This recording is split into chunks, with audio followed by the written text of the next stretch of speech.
여러분, 언제부터 우리는 열심히 일하는 것만으로는 부족한 세상에 살게 된 걸까요? 직장인은 퇴근하면 주식을 공부합니다. 자영업자는 부동산을 공부합니다. 렌트를 앞둔 사람도 금리와 환율을 확인합니다. 엔비디아를 공부하고 나스닥을 보고 비트코인을 공부하고 미국 중앙은행 의장의 말 한마디에 귀를 기울입니다. 그런데 한번 생각해 보십시오. 왜 우리는 자기 일을 열심히 하는 것만으로는 미래가 불안하다고 느끼게 된 걸까요? 오늘은 이 질문의 답을 찾기 위해 우리가 매일 보고 있는 아주 평범한 숫자 하나에서 시작해 보겠습니다. 바로 가격입니다. 여러분은 매일 수많은 선택을 합니다. 어떤 커피를 마실지, 어느 식당을 갈지, 어떤 물건을 살지 결정합니다. 그런데 우리가 이런 선택을 할 때 세상의 모든 정보를 알고 판단하는 것은 아닙니다. 그럼 누가 그 복잡한 정보를 전달할까요? 바로 가격입니다. 가격은 단순한 숫자가 아닙니다. 수많은 사람의 필요와 선택, 생산량과 부족함이 압축되어 나타나는 하나의 심어입니다. 예를 들어 어느 해 감자 농사가 크게 흉작이었다고 생각해 보겠습니다. 비가 너무 많이 왔을 수도 있고 병충해가 발생했을 수도 있습니다. 어쨌든 생산량이 크게 줄었습니다. 그런데 소비자가 이 모든 사정을 알아야 할까요? 그럴 필요가 없습니다. 감자 가격이 오르기 때문입니다. 가격 하나가 우리에게 말해줍니다. 지금 감자가 평소보다 귀합니다. 그러면 소비자는 행동을 바꿉니다. 감자가 많이 비싸졌네? 이번에는 고구마를 먹을까? 이렇게 소비를 줄이거나 다른 상품을 선택합니다. 생산자에게도 가격은 중요한 신호입니다. 가격이 오르면 흉작으로 줄어든 수입을 어느 정도 보완할 수 있고 다른 생산자에게는 새로운 메시지가 전달됩니다. 사람들이 감자를 원하고 있다. 생산을 늘릴 이유가 있다. 누가 명령한 것이 아닙니다. 정부가 전국의 농민과 소비자에게 전화를 돌린 것도 아닙니다. 가격이라는 신호 하나를 보고 사람들이 스스로 행동한 것입니다. 이것이 시장에서 가격이 하는 중요한 역할입니다. 그런데 여기서 문제가 생깁니다. 가격이 현실을 제대로 반영하지 못하도록 강하게 눌리거나 왜곡되면 어떻게 될까요? 물건이 부족한데도 가격을 올릴 수 없다면 생산자는 생산을 늘릴 유인을 잃을 수 있습니다. 소비자 역시 그 물건이 얼마나 부족한지 가격을 통해 충분히 파악하기 어려워질 수 있습니다. 물론 현실의 가격 규제와 보조금에는 각각 이유가 있습니다. 취약계층을 보호하거나 시장 실패를 보완하기 위해 정부 개입이 필요한 경우도 있습니다.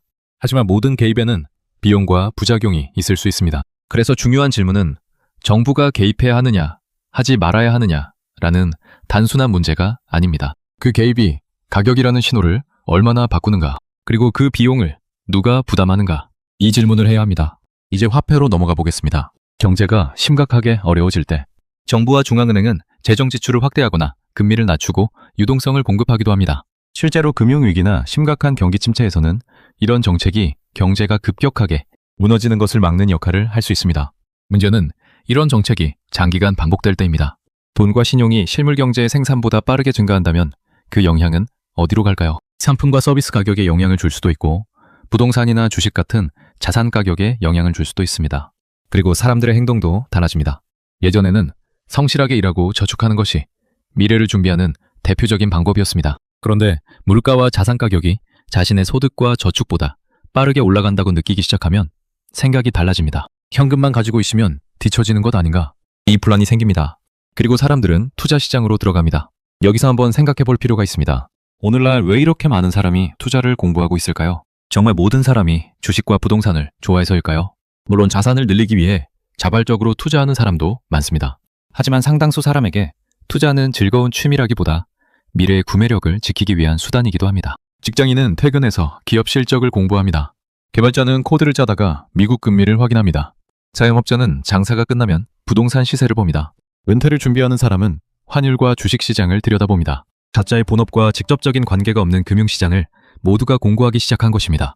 이것이 정말 가장 효율적인 모습일까요? 개발자는 더 좋은 프로그램을 만드는데 시간을 사용할 수 있습니다. 기술자는 자신의 기술을 발전시키고 연구자는 새로운 기술을 연구하고 자영업자는 더 좋은 상품과 서비스를 만드는데 집중할 수 있습니다. 젓가락을 만드는 사람이라면 더 좋은 젓가락을 만드는 방법을 연구하면 됩니다. 그런데 자신의 구매력을 지키기 위해 모두가 금리와 환율, 부동산과 주식까지 공부해야 한다면 사회 전체에도 보이지 않는 비용이 생깁니다. 바로 시간입니다.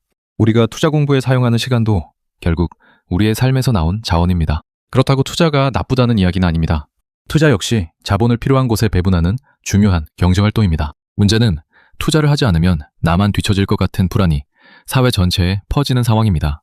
열심히 일해서 월급을 받고 저축했는데 집값이 훨씬 빠르게 올라갑니다. 생활비도 올라갑니다.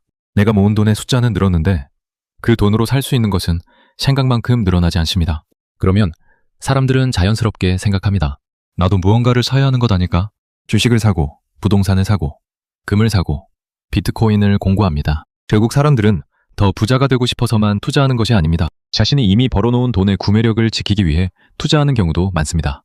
특히 이런 문제를 생각할 때 우리 부모님 세대를 떠올려 볼 필요가 있습니다. 한국전쟁 이후 아무것도 없던 시절을 살아온 세대가 있습니다. 그들은 공장에서 일했습니다. 도로를 만들었습니다. 건물을 세웠습니다. 수도와 전기가 들어오는 사회를 만들었고 자녀를 학교에 보냈습니다. 오늘 우리가 자연스럽게 사용하는 많은 것들은 어느 날 갑자기 생겨난 것이 아닙니다. 이전 세대가 생산하고 저축하고 투자하면서 만들어온 결과입니다. 그런데 한국의 노인 빈곤 문제를 보면 무거운 질문이 생깁니다. 평생 생산에 참여했던 사람이 은퇴한 뒤에도 충분한 생활을 유지하기 어려운 이유는 무엇일까요? 물론 그 원인을 통화정책 하나로 설명할 수는 없습니다. 연금제도, 노동시장, 주거비, 가족구조의 변화, 고령화 등 여러 요인이 함께 작용합니다. 하지만 화폐의 구매력이 장기간 어떻게 변하는지도 은퇴자의 삶과 무관하지 않습니다. 특히 근로소득이 줄어든 고령층에게 물가 상승은 더욱 직접적인 부담이 될 수 있습니다. 통장에 있는 돈의 숫자는 그대로인데 살 수 있는 물건은 줄어들기 때문입니다. 그래서 우리가 화폐를 볼 때 단순히 얼마를 가지고 있는지만 봐서는 안 됩니다. 그 돈으로 무엇을 살 수 있는가? 바로 구매력을 봐야 합니다. 여기서 통화 팽창에 대한 중요한 질문이 시작됩니다. 돈의 양을 늘리는 것과 실제 세상이 풍요로워지는 것은 같은 일이 아닙니다. 통장에 찍힌 숫자를 2배로 만드는 것과 쌀, 자동차, 집, 전기, 의료 서비스를 2배로 만드는 것은 완전히 다른 문제입니다. 화폐는 생산물의 가치를 표시하고 교환을 돕지만 생산물 그 자체는 아닙니다. 도로를 만드는 것은 돈이 아닙니다. 사람과 장비와 철과 시멘트와 에너지가 만듭니다. 학교를 만드는 것도 돈이라는 숫자 자체가 아닙니다. 토지와 건물, 교사와 노동, 시간과 자원이 필요합니다. 결국 한 사회를 실제로 풍요롭게 만드는 근본은 화폐의 양이 아니라 생산성입니다. 그런데 화폐와 신용이 빠르게 늘어나는 환경에서는 자산 가격도 크게 움직일 수 있습니다.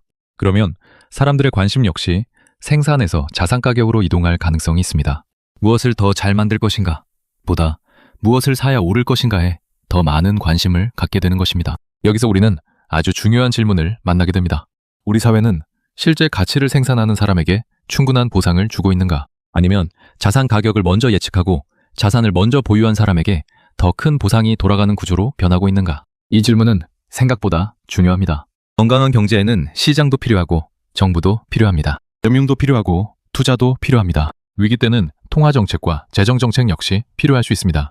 하지만 어떤 정책도 공짜는 아닙니다. 금리를 낮추는 것에도 효과와 부작용이 있습니다. 정부가 돈을 쓰는 것에도 재원이 필요합니다. 유동성을 공급하는 정책 역시 물가와 자산 가격, 환율과 금융시장에 여러 영향을 줄 수 있습니다. 그래서 돈을 더 공급하면 모든 문제가 해결된다는 생각도 위험합니다. 반대로 통화량이 늘어나면 무조건 경제가 망한다고 단정하는 건 역시 현실을 지나치게 단순하게 보는 것입니다. 우리가 봐야 할 것은 결과입니다. 정책이 누구를 도왔는지, 그 비용은 누가 부담했는지, 실제 생산성을 높였는지, 아니면 자산 가격에 더 큰 영향을 주었는지 살펴봐야 합니다. 그리고 무엇보다 가격이라는 신호가 현실을 제대로 전달하고 있는지도 확인해야 합니다. 여러분, 가격은 단순한 숫자가 아닙니다.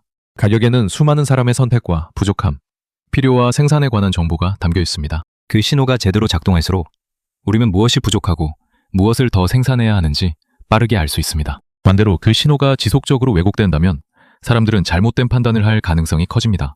그리고 마지막으로 이것 하나는 기억했으면 합니다. 돈이 많아지는 것과 우리가 부유해지는 것은 같은 말이 아닙니다. 화폐를 더 많이 만들었다고 집이 한 채 더 생기는 것은 아닙니다. 통장의 숫자를 늘렸다고 식량과 에너지가 저절로 늘어나는 것도 아닙니다. 결국 우리의 삶을 풍요롭게 만드는 것은 누군가가 실제로 만들어낸 가치입니다. 더 좋은 기술을 만들고 더 효율적으로 생산하고 필요한 서비스를 제공하고 오늘 만들어낸 것의 일부를 미래를 위해 남기는 것. 그것이 경제의 가장 오래된 원리입니다. 그래서 우리가 정말 지켜봐야 할 것은 통장에 찍힌 숫자만이 아닙니다. 그 숫자 뒤에서 실제로 무엇이 생산되고 있는지 봐야 합니다. 그리고 그 생산의 결과가 우리의 아이들과 다음 세대까지 이어질 수 있는지도 생각해야 합니다. 여러분, 돈은 얼마든지 숫자를 늘릴 수 있습니다. 하지만 숫자가 늘어났다고 세상이 그만큼 풍요로워지는 것은 아닙니다. 돈은 만들어낼 수 있어도 풍요는 찍어낼 수 없습니다. 결국 진짜 부를 만드는 것은 화폐의 숫자가 아니라 사람의 노동과 기술, 생산과 시간입니다. 그리고 어쩌면 우리가 다시 바라봐야 할 것도 바로 그곳인지 모릅니다. 무엇을 더 찍어낼 것인가가 아니라 무엇을 더 만들어낼 것인가. 그 질문에 대한 답이 결국 우리 경제의 미래를 결정할 것입니다. 끝까지 함께 해주셔서 감사합니다.